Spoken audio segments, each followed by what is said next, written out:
A passagem do cometa Halley em 1986 marcou uma geração.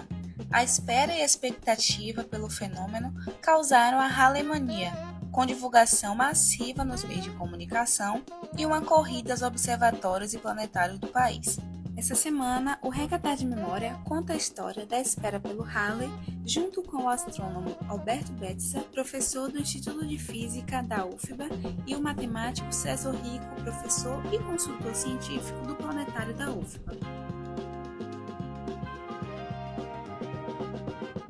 Um cometa é um objeto que é um resíduo da formação do sistema solar. Eles são feitos essencialmente de gelo de água e poeira. É mais ou menos parecido com essa poeira comum que a gente tem em casa, de silício. Esses cometas têm umas órbitas que os astrônomos chamam de excêntricas, muito alongadas. Isso faz com que os cometas cheguem muito próximo do Sol ou muito distantes. O cometa mais famoso é o Halley, foi o primeiro identificado. Esses objetos, como eles são primordiais, eles podem então nos dá um panorama de como é que o sistema solar se formou e evoluiu do ponto de vista químico e dinâmico, os movimentos que os corpos têm. Em 1910, o cometa Halley, quando estava mais próximo da Terra, estava a uma distância da ordem de 15 milhões de quilômetros. Se a gente comparar com 1986, a distância era pelo menos 3 vezes maior. Isso faz com que o brilho do cometa caia. O cometa era menos brilhante do que em 1910. Também tem outro fator importante, que é a questão da geometria da posição dele no sistema solar. Em 1910,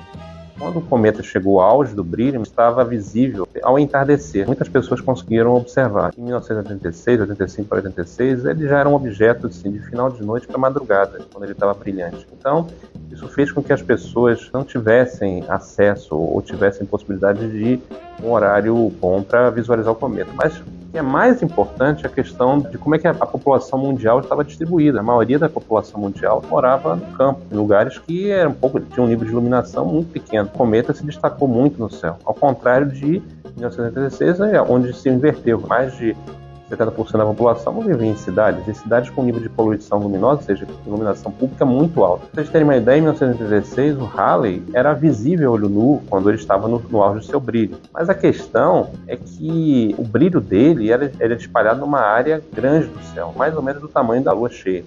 Isso faz com que o brilho fosse muito fraco ou muito desvanecido para você conseguir visualizar um céu poluído, como por exemplo em Salvador, Rio de Janeiro e São Paulo. Nem todo mundo conseguiu ver o cometa Halley no céu em 1986.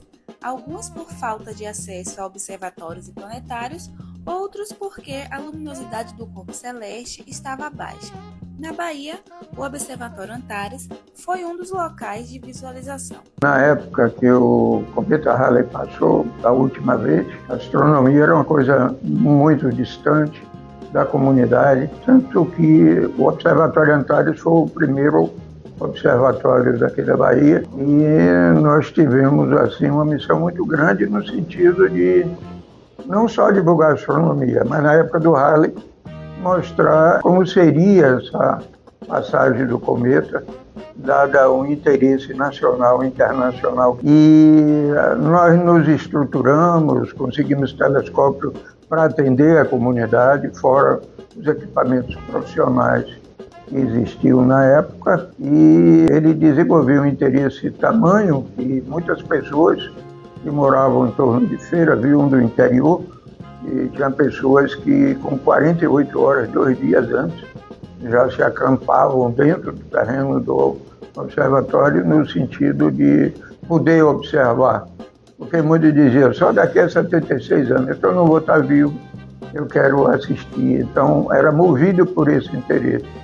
E evidentemente que isso despertou vocações de muitas pessoas. Eu tinha na época 13 anos de idade. Eu tinha muito interesse por ciência, pela ciência astronômica, em função de séries como a série Cosmos, do Carl Sagan, que foi exibida na Rede Globo várias vezes, por filmes de ficção fantástica, como por exemplo a série Star Wars. Então, tinha muito interesse por ciências astronômicas, espaciais, astronáuticas, esse tipo de coisa. Mas o problema é que, apesar de eu morar numa parte da cidade do Rio de Janeiro que o nível de poluição luminosa era bem pequeno, que era o Horto Florestal, eu não tinha conhecimento suficiente para fazer reconhecimento do céu para encontrar o cometa. Não tinha condição de, por exemplo, me deslocar com minha família para um observatório público, como o Planetário do Rio de Janeiro ou o Museu de Astronomia, para fazer essa observação. Eu não cheguei a observar o cometa Halley.